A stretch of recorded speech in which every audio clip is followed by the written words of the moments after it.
Hello. Hi. Hi. Hi. Let me see if I can speak here. Welcome, everybody.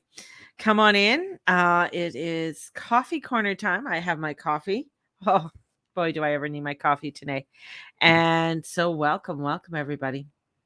I just came in to sort of chit chat, just look at some of the things that are happening in our world and how is that related to astrology, how you are all feeling with everything. I think um there's a there's a lot happening, and um even yeah, I'm just going to go and take a look at a few things. Some of the news, some of the things that are happening. So I just want to overlook is that SpaceX just put up more satellites into, I think they put up like 400.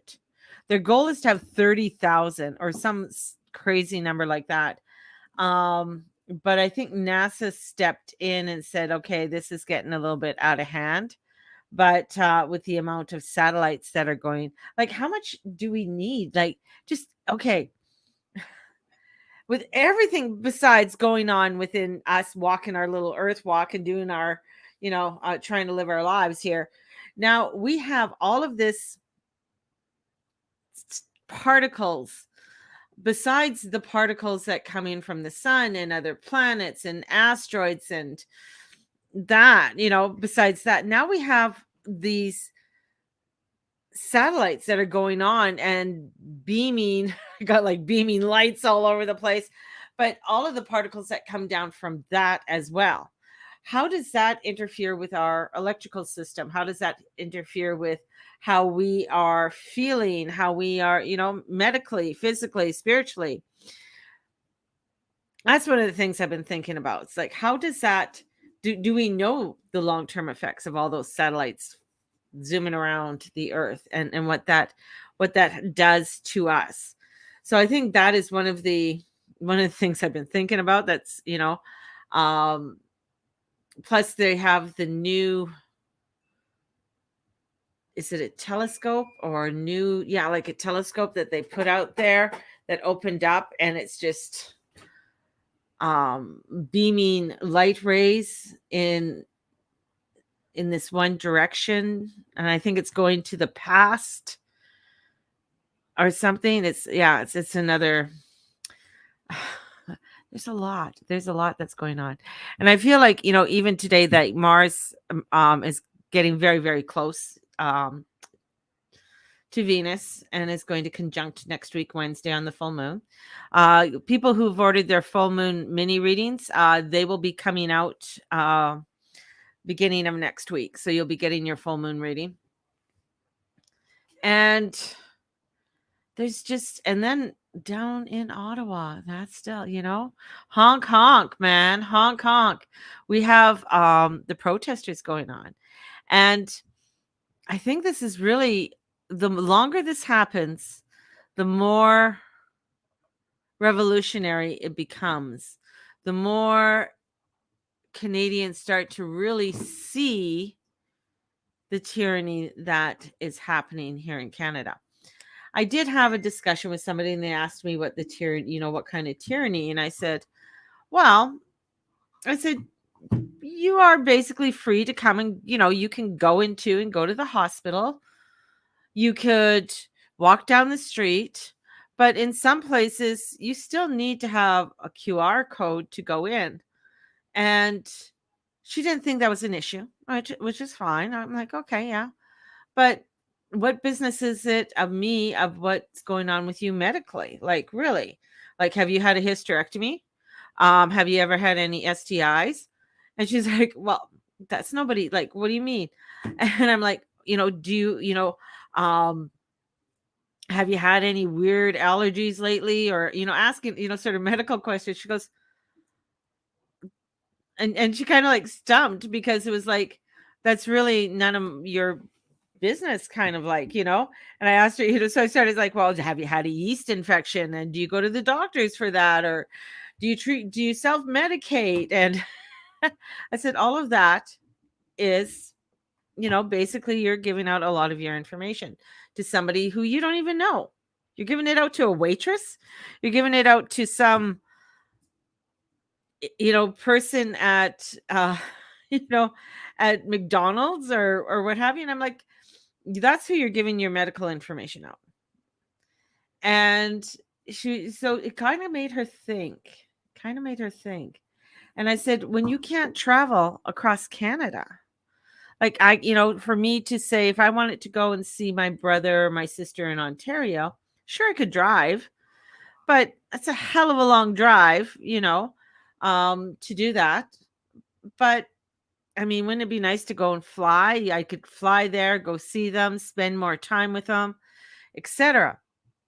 That's the thing, is that the implications that this causes in the long term, the implications that are happening. And I think that's, this is really getting people awakened. And there's a difference between being awakened and being woke. It's when you're woke, it's like you're trying to classify everybody under one label. Like the Brit Awards, you're supposed to be gender neutral.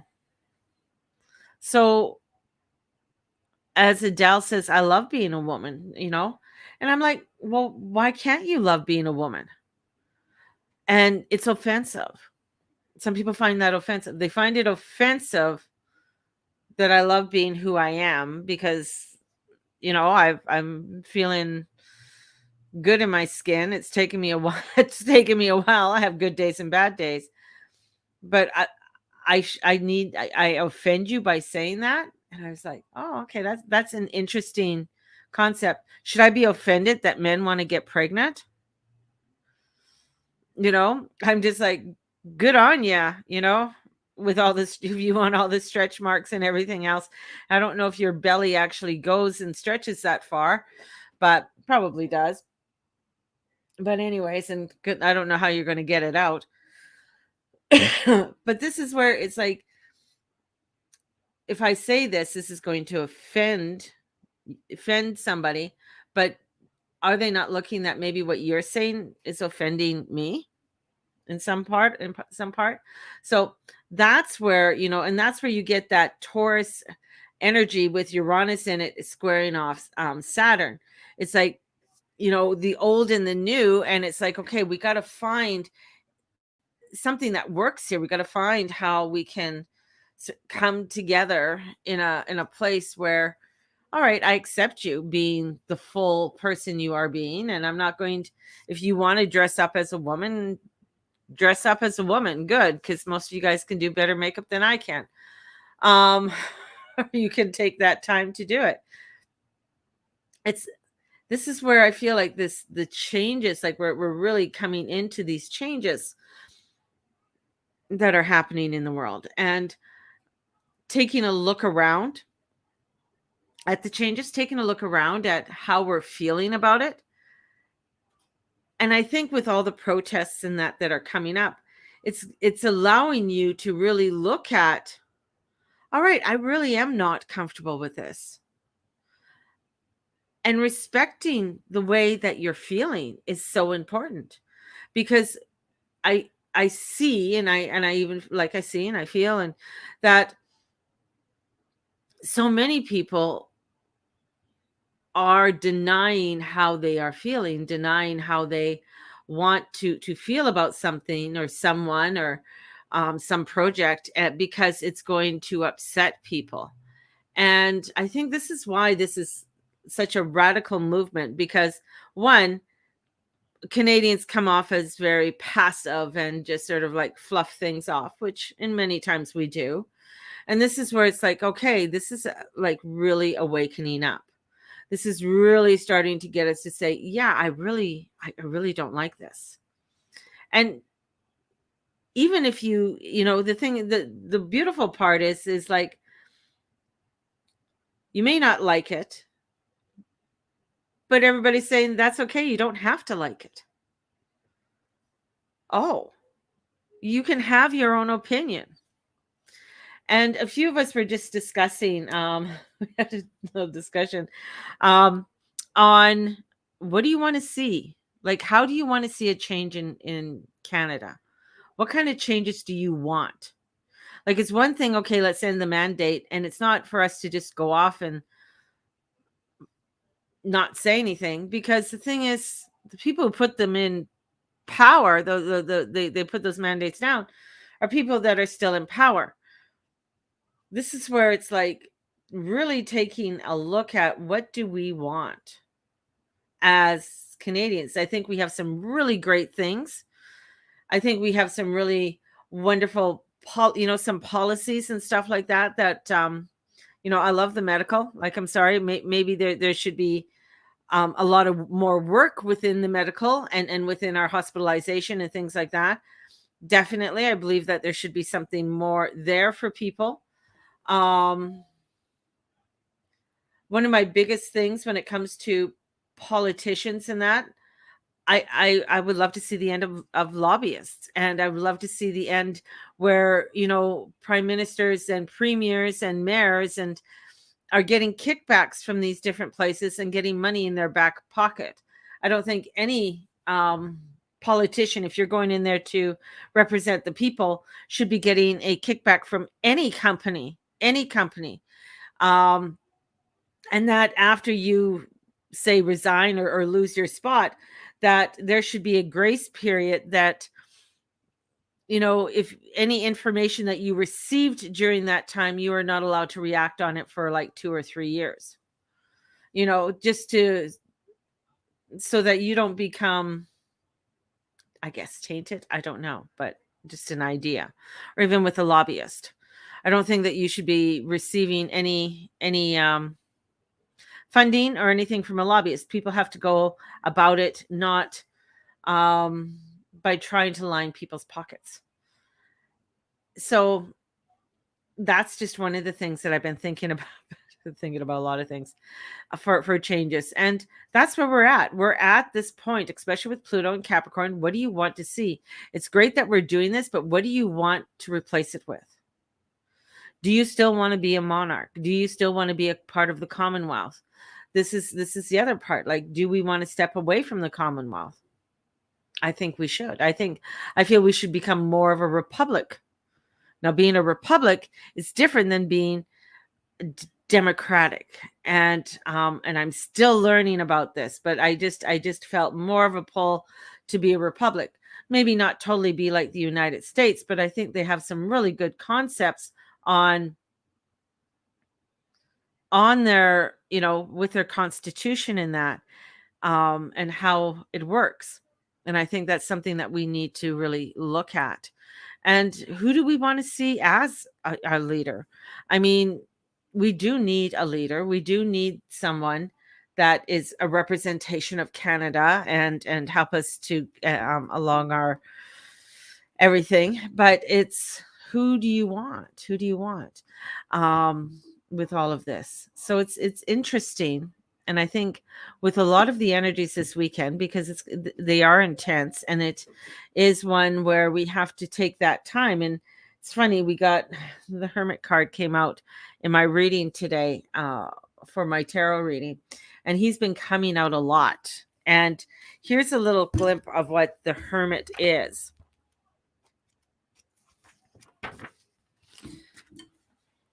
The Hermit sits in a restful solitude beside a quiet area. This is where there is no external distractions. So there's no distractions with the Hermit card. This is for you to be aligning to your higher self and deeper intuition. To get to this point, you may need to commit to going it alone. However, to reach a state of illumination, you need to be completely cut off from the outside world. You don't need to be cut off completely from the outside world. Instead, the Hermit encourages us to seek our own inner sanctuary, to trust that guiding light. So I feel like that's where we're at. We're at a place where we have to really trust our inner guiding light along our road and look at what higher teachings are being presented to us at this time, and taking a look at around what are these lessons that we are being shown to us. How can we learn from these lessons individually and as a collective? And this is, how can I connect to my true spiritual self and higher self? And coming into that connection, because sometimes we don't know what direction we're going in. We are feeling very lost. We're feeling maybe there's a sense of helplessness that is there, as if you have very little control over a particular situation. And this is like, it may be that there's a narrow focus, which might not be healthy in the long run. But if you are feeling lost or stuck, think about how you are processing your thoughts and energy. Going back to the Hermit card, how are we processing things? Like, it's great people are saying things, but being able to question whether you agree with it or not, but taking that time to question the information that is coming in. So we might all agree with the protests. Okay, it's great. I 100% agree with it. But let's start to question, what is it at the end result, when this all comes together? What is that replacement? What does it look like? What does it feel like? Kind of thing. So taking that, because I think we're feeling there's that fearfulness that comes in too, and what that fear is, and taking a look at our fear with this all, because we are coming together with great unity, and it's beautiful, and we're in this moment. But I always think about what's going to happen when it ends. So maybe we're putting too much pressure on ourselves, striving to reach a state of perfection through all of that. And we got to look at that within our own individual lives, and take some time to reconnect with people in your life, or the activities or experiences you may be putting off. So it's an opportunity to do the groundwork and grounding ourselves into what direction we really want to go into, and really take that spiritual intuition and help to guide us upon our road. Because when we can do that, then we can hopefully see things more clearly, or have a sense that we are going into a better direction. And I think today is a really great day for us to go and really look at some new directions and new ways that we would like to go, and have fun with it, play with it. This is a time of playing. Let us play with some of these ideas, especially as we're getting closer to a full moon in Leo, and that power of the Leo, and the conjunction with Mars and Venus in Capricorn. So what is that playfulness and construction that we want to do to create a world that is better for you and me? What does that look like for all of us? So taking some time over this weekend, because it's going to be a really hectic, crazy, nutty weekend. I think a lot of people are there's going to be some fights breaking out with people. I think people are, there's a lot of tension that people may be feeling. So take some time and take a look at it, of what it is that you want to create for yourself, and how does that look for you and for me. So on that note, I got to go check my grandson's chicken in the oven, because that's what he wanted for lunch. And you all have a fabulous day. May the Lord and the Lady watch over and bless each and every one of you. If you're wanting to book in a consultation, definitely get a hold of me. Go to thegurumama.com or DM me, and we will get you booked in. Have a blessed one, everybody, and we'll talk to you soon. Bye-bye. You're welcome, Andrew.